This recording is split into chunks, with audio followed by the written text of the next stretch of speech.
There's a lot of products that I like, only a few that I love. And I gotta say, I love the 2Swift. Whatever that means, I don't know. It's similar to a scooter, it's similar to a board, but yet it's its own thing. The most important thing to know is that it's a lot of fun.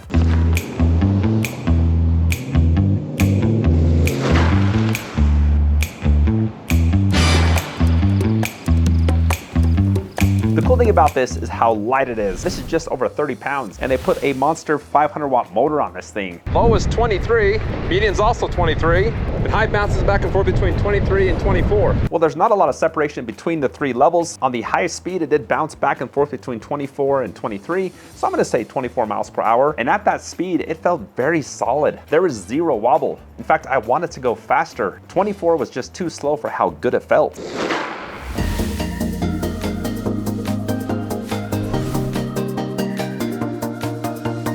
These guys have done a very nice job with their acceleration. It is nice and slow off the line, but then shortly after, there's a bump in power, and then another bump, and then another bump. It's like a stepped process. And to start, I do kick it a little bit. That's just the easiest. So pretty slow off the line. There's a power boost. There's another one. And then it just gets up and goes. There's 21. That was 21 miles per hour in less than half a block. It's not really a sporty throttle, going 15, 16 miles an hour if I punch it. I mean, it gets up and goes, but it's not gonna throw you off the back of the board.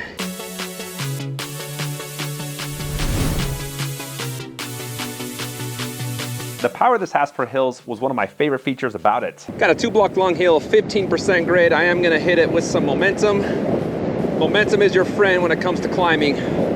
There's 20 starting off strong, 21 still gaining. Got a full charge on the board in the highest speed mode. Wow. Still holding at 20, down to 19, back up to 20.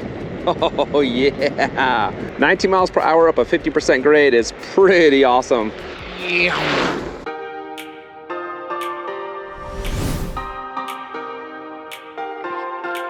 The regen brakes are the only thing I didn't like about the board. They're smooth, but they just lack in power. Going around 20 miles an hour, if I hit them hard, they're nice and smooth, but it just takes a long time to stop. Very long time to stop. I wish I could stop in half the distance it took. I am going downhill as well, so there's a slight grade to this, maybe 2-3%.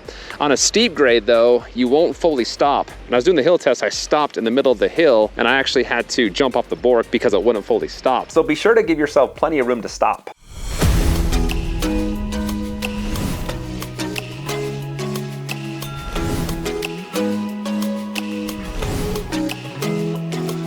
I like it when companies give a realistic expectation of range. They say this can go 16 to 21 miles. Now for this test, I averaged 23 miles per hour with a bunch of stop and go.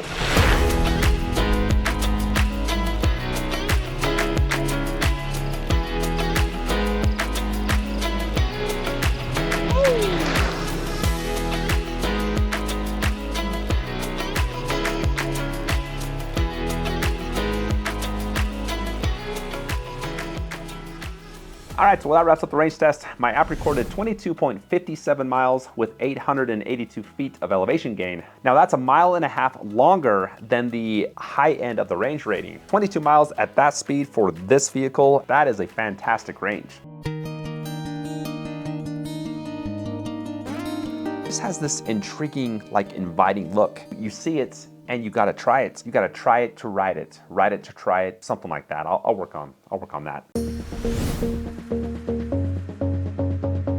Learning how to ride it takes no time at all. If you guys have ever been snowboarding or ridden a skateboard, it is very similar to that. The biggest thing you have to get over is the mental blocks. It looks like it's not gonna be that stable, but yet it is. When I first popped on, I was going slow, but I could ride it, and within about 15-20 minutes, I was topping this out. So I thought it was pretty intuitive. You know, I hopped on, I could ride it right away. And even my wife, who has very little experience with skateboarding, was able to pick up on this very quick. And within a few minutes, she was hitting 15 miles per hour.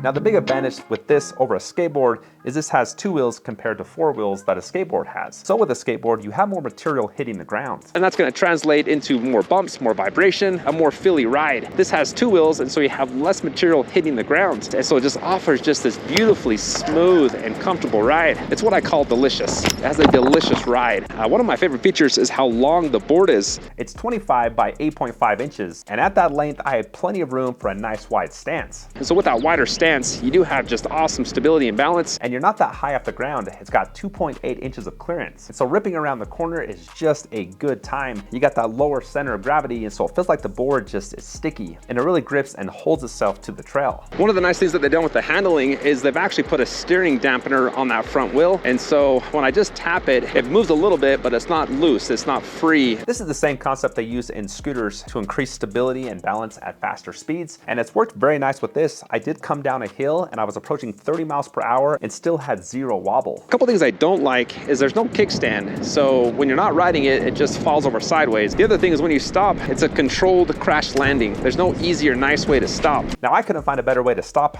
I think that's just how you do it. And when you do stop, it does scratch both the front and the back sides of the board. I wish they would have added some sort of metal slide plate just on the last 3-4 inches. I think my favorite feature is how this handles. You can turn on a dime, you can rip around corners, you can turn sharper than you can with skateboards. Even when you're going slow, it still has good balance. Most things like this are not the case. You have to be going about 5, 6, 7 miles an hour for you to stay on. But this, you can just crawl and it still stays up. They say that when you're good enough, you can actually do a full 360 within 6 feet. I tried that for a few minutes and I couldn't quite get to that point. I'm calling it. That's a pass.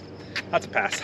Now, as far as suspension, there's nothing built in, but like a skateboard, the board itself has some flex to it. Coming across the bridge, there's like these 2-inch gaps sometimes between the trail and the beginning of the bridge. It actually navigates that way better than I thought it was going to. I will say, even when going slow, that when the wheel hits it, it does kind of jostle back and forth a little bit. You want to be careful on the types of bumps you can hit, how big they are. The biggest I hit was about 1.5 inches, and I think that's about it for me. Now, they rate this as an off-road vehicle. I'm not sure I agree with that. First off, you have only 1 motor. For anything off-road, you gotta have at least 2 motors. And then the tires are just street tires. The last thing I can tell you that if you're out on the trail and it does go dead, the easiest way I found to carry it was just by these 2 bars up here in the front, and then just pulling it behind you. And even when the board's on, this wheel does free spin.